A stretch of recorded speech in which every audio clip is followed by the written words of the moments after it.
अस्सलाम वालेकुम साथियों, आज मैं आप लोगों को जुमला किस तरह पढ़ा जाए वो बताऊंगी। कई बार आप लोगों को जुमले समझ में तो आ जाते हैं, लेकिन आप उनमें से कुछ हर्फ को, कुछ लफ्ज़ों को हर्फ जोड़कर पढ़ नहीं पाते।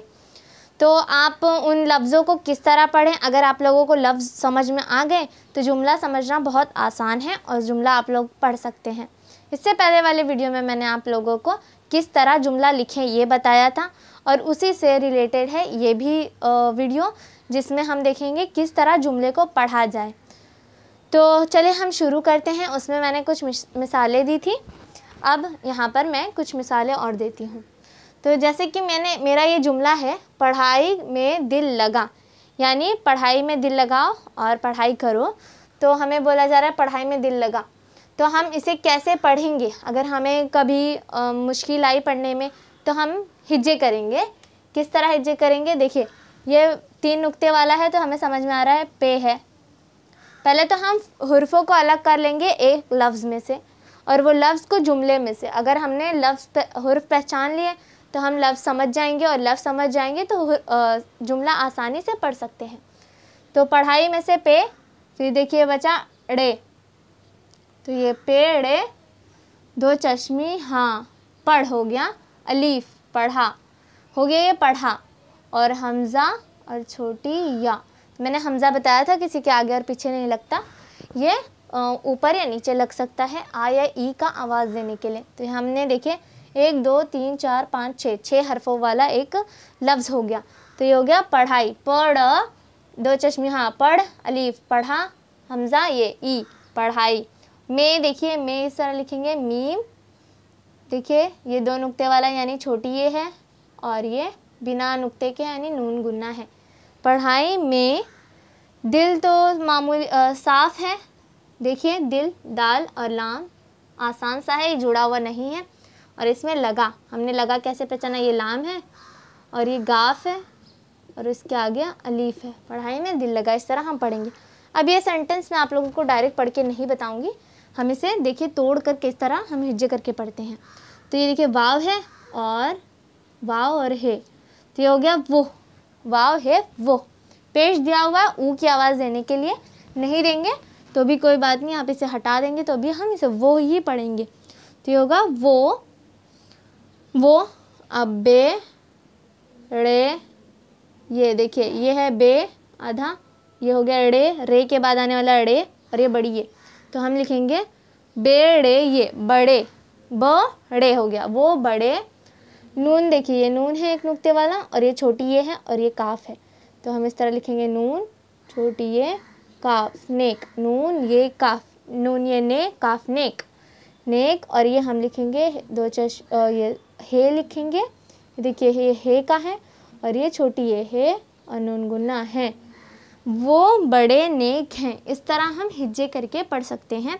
अगर इस तरह समझ जाएंगे तो आप लोगों को लिखने की ज़रूरत नहीं होगी, आप डायरेक्ट हिज्जे करके पढ़ सकते हैं। यानी देखिए बेड़े, ये बड़े हो गया। उसी तरह आप इसमें देखेंगे तो ये देखिए वाव, और ये है काफ इस तरह, और ये ते, वाव काफ वक्त और ते वक्त हो गया। अब इसे हम आधा करेंगे तो ये नून और ये वाला हे हो जाएगा ना, वक्त ना।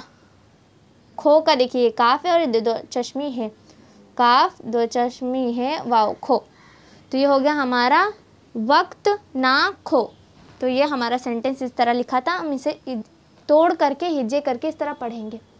अब यहाँ पर देखिए हाथ धो ले, तो हाथ धो ले का ये है, हमें कैसे पता चला ये हाथ है, तो ये है और अलीफ हा हो गया, और ये ते है 2 नुक्ते वाला, तो इस तरह हा ते हाथ हो जाएगा। तो हम हाथ नहीं हाथ बोलते हैं, तो ये 2 चश्मी हाँ लगा देंगे तो हाथ हो जाएगा। ये 4 हरफों का एक लफ्ज़ बन गया। अब ये देखिए दाल 2 चश्मी है, तो ये हो जाएगा ध, और वाव लगा देंगे तो ये हो जाएगा धो, और ये तो आसान सा है, लाम वाव लो, धो लो। कुछ लफ्ज़ बहुत आसान होते हैं जिन्हें देखकर हमें समझ में आ जाता है कि ये किस तरह पढ़े जाएंगे, और कुछ हर्फ होते हैं जिन्हें पढ़ने में मुश्किल आती है।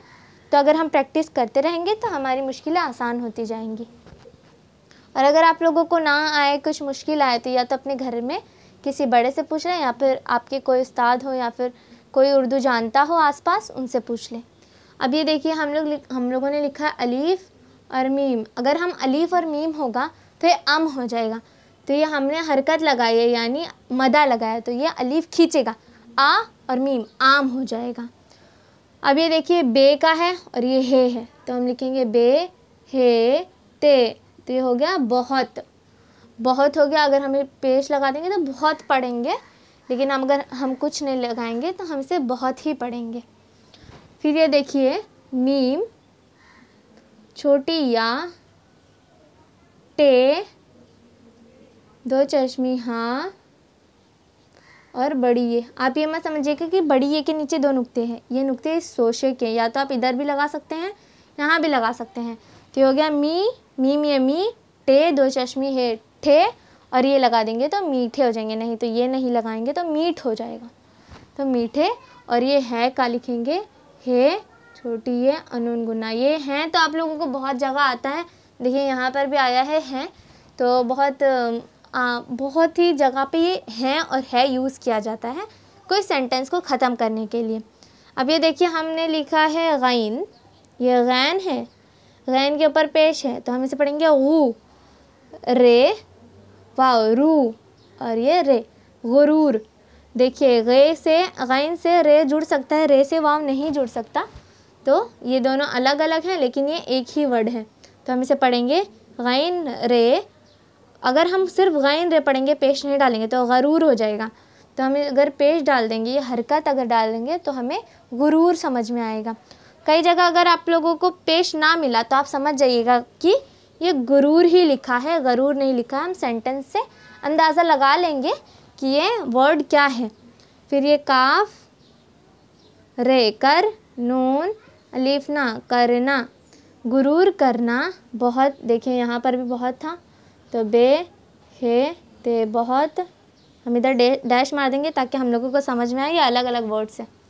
बहुत, बुरा का बे, पेश रे अलीफ, बुरा हो गया, और हम हे को नीचे लिख देते हैं है, और ये है, तो ये हमारा हो गया गुरूर करना बहुत बुरा है। गुरूर मतलब घमंड, घमंड करना बहुत बुरा होता है, घमंड नहीं करना चाहिए। तो ये हमारा सेंटेंस हो गया गुरूर करना बहुत बुरा है।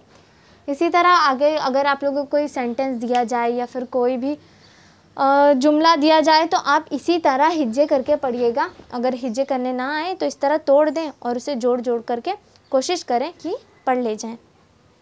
मुझे उम्मीद है कि मैंने आप लोगों को जो समझाया है वो आप लोगों को आसानी से समझ में आ जाएगा। और अगर आप लोगों को कोई डाउट हुआ तो नीचे कमेंट सेक्शन में कमेंट करके बता सकते हैं आप लोग मुझे। अगर मेरा वीडियो आप लोगों को पसंद आया हो तो लाइक, शेयर और सब्सक्राइब करें और दूसरों तक भी पहुँचाएँ। मेरा वीडियो देखने के लिए शुक्रिया।